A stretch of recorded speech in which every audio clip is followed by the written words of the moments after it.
네, 오늘 새벽에 하나님께서 우리에게 주신 말씀은 마태복음 12장 38절에서 45절까지 말씀 우리 같이 보겠습니다.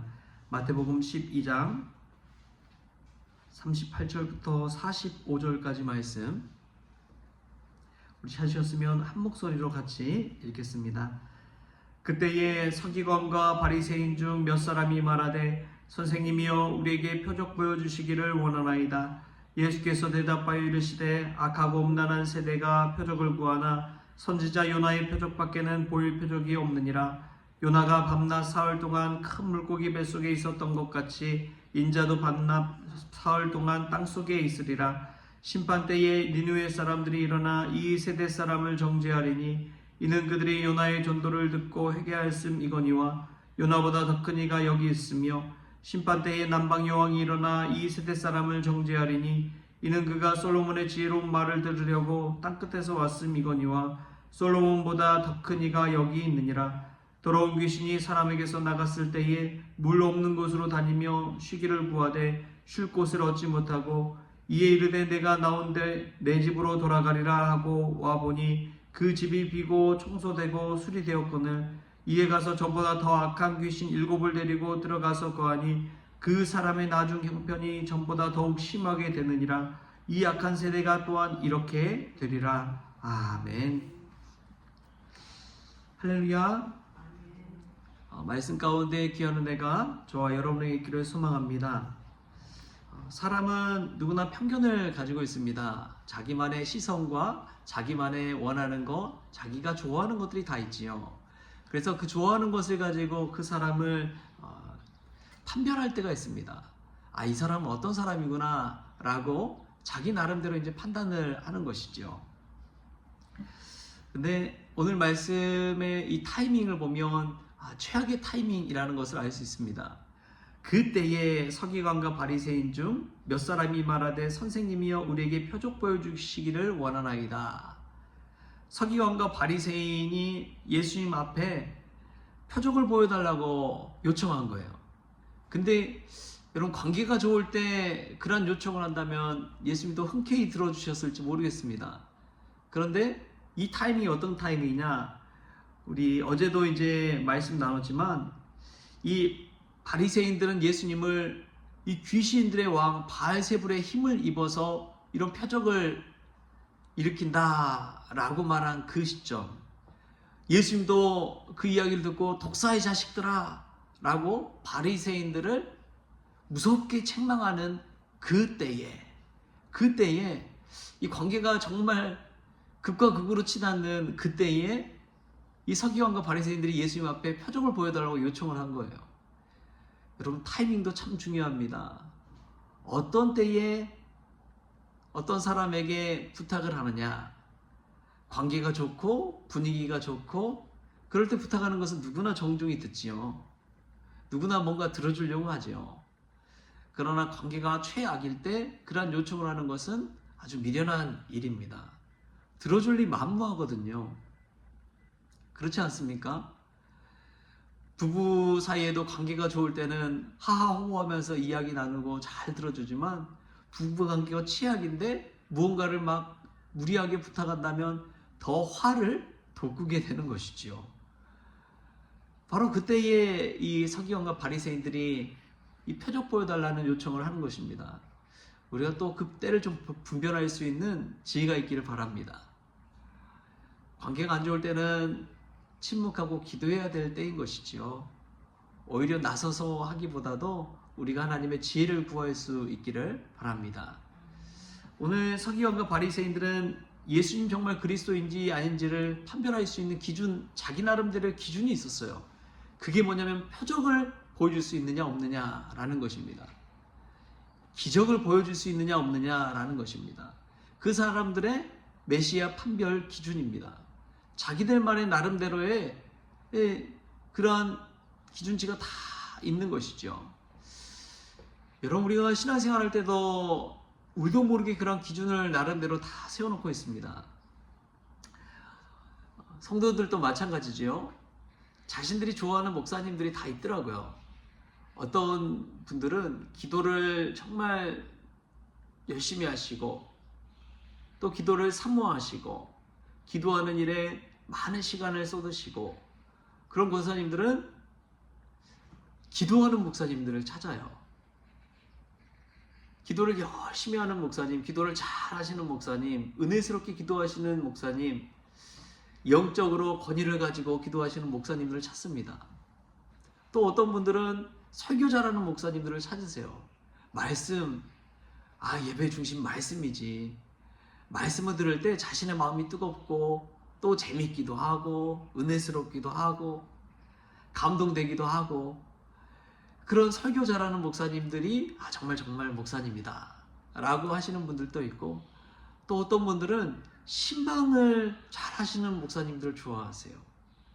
자신의 집에 방문해서 찾아와주고 또 사업장에 불현듯 와서 찾아와서 기도해주고 그런 신방하는 목사님, 그런 목사님이 참 진짜 목사님이다 라고 생각하시는 분들도 있지요.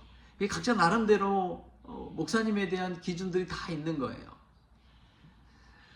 이 서기관과 바리새인들도 자기의 기준을 가지고 예수님을 대하고 있습니다. 자기가 원하는 기준대로 예수님을 판단하고 있는 것이죠. 그러나 우리가 말씀의 기준대로 사람을 대하고 또 일을 판단해야 될 줄 믿습니다. 우리 판단 기준이 내 자신이 아니라 말씀이 되어야 된다는 거예요. 이게 신앙생활이지요. 여러분 어떻습니까? 신앙생활하면서 누구를 바라보면서 말씀을 기준 삼아서 하고 있습니까? 아니면 내 나름대로의 기준, 내 나름대로의 경험, 내가 좋아하는 것, 그것을 가지고 대하고 있습니까?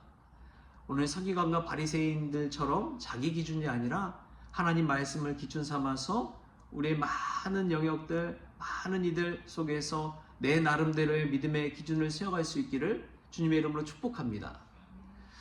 또 보면은 예수님은 그러한 서기관과 바리새인들을 어떻게 대하고 있는지를 보게 됩니다. 예수님 그들에게 분명하게 이야기해요. 악한 세대라고 이야기합니다. 이 악하고 음란한 세대가 표적을 구하나 선지자 요나의 표적밖에는 보일 표적이 없느니라. 대놓고 예수님께서 이야기하세요. 악한 세대라고, 음란한 세대라고, 그런 세대가 요나의 표적밖에 볼 것이 없다라고 분명하게 이야기합니다. 어제 오랜만에 참 예전에 같이 사역하고 교회학교를 섬겼던 권사님과 통화를 했어요. 근데 그 권사님 참 배울 점이 많습니다. 그분이 전에 그런 이야기를 하더라고요. 예전에 교회학교 교사로 아이들을 섬기는데 이 교회 학교에 좀 건들기 어려운 애들 있잖아요. 좀 등치고 좀 껄렁껄렁하고 막 성격 있고 막 그런 남자애가 있었나 봐요. 근데 그 친구가 나와서 헌금을 하는데 자신의 이제 꾸깃꾸깃한 1,000원짜리를 그냥 헌금을 막 이렇게 하더래요. 그때 그 권사님이 이제 성격이 있으시거든요. 분명하신 분이거든요. 신앙의 기준에 있어서. 그래서 탁 그 손을 잡고 그 구겨진 1,000원짜리를 탁 빼서 그냥 던져버렸대요. 그러면서 하는 이야기가 하나님이 거지냐고, 하나님이 거지냐고 그렇게 꾸깃꾸깃한 돈을 그냥 헌금함에 넣느냐고. 감히 어떤 선생님도 그 아이에게 그렇게 말한 선생님이 없는데 그 권사님이 그렇게 무섭게 이야기한 거예요. 아이한테. 청소년인데 근데 그 아이가 충격을 받은 거죠. 그리고 나중에 와서 신앙생활 하다가 그 권사님에게 와서 선생님 감사합니다. 그렇게 얘기해 주신 선생님이 없었는데 너무나 감사합니다. 그렇게 고백을 하더래요. 여러분 하나님의 말씀으로 온전히 받을 수 있도록 제대로 알려줬다는 것이죠. 적당히 신앙생활하고 눈 감고 그런 것이 아니라 아닌 것은 아니라고 분명하게 알려줄 줄 알고, 이 서기관과 바리새인들에게도 너희가 얼마나 악하고 음란한 세대인지를 깨닫게 해주는 예수님의 그 말씀, 이 시대에 정말 필요한 것이 아닌가 싶습니다. 여러분 신앙생활 제대로 정말 하고 있습니까? 기도하는 일에, 말씀 읽는 일에, 주님 섬기는 일에 여러분 어떻게 하고 있나요? 여러분 나름대로의 그 기준대로 그냥 안이하게 적당히 신앙생활하면서 살아가고 있지는 않습니까? 여러분 하나님의 말씀을 읽다 보면 가끔 뜨끔뜨끔할 때가 있어요. 예수님 말하는 악한 세대가 누구예요? 그 당시에 서기관과 바리새인들입니까? 아니면 말씀을 듣고 있는 저와 여러분입니까? 이 말씀을 들으면서 한번 여러분 스스로 한번 돌이켜 보십시오. 얼마나 뜨끔한지요. 내 나름대로의 기준대로만 신앙생활하면서 내가 원하는 대로 내 입맛에 맞는 대로 신앙생활하고 있는데 그게 너무나 바닥이잖아요. 예전에 신앙생활을 했던 믿음의 선배들과 한번 우리 자신 한번 놓고 보세요. 신앙생활 제대로 하고 있습니까? 뭐 새벽기도도 마찬가지지요. 헌금생활도 마찬가지지요. 예전에 믿음의 선배들 생각하면은 저희들은 믿음이 없는 사람들 같아요. 표적을 구하는 바리새인과 서기관보다도 못한 믿음 생활하고 있지 않습니까? 예수님은 그러한 세대에게 요나의 표적을 이야기하면서 40절에 이렇게 이야기합니다. 요나가 밤낮 사흘 동안 큰 물고기 뱃속에 있었던 것 같이 인자도 밤낮 사흘 동안 땅속에 있으리라. 십자가의 죽음을 예고하신 것이지요. 예수님은 이미 십자가의 죽음을 알고 계셨습니다. 그들을 위해서 보일 가장 큰 표적은 십자가의 표적밖에 없습니다. 십자가의 사랑밖에 없습니다.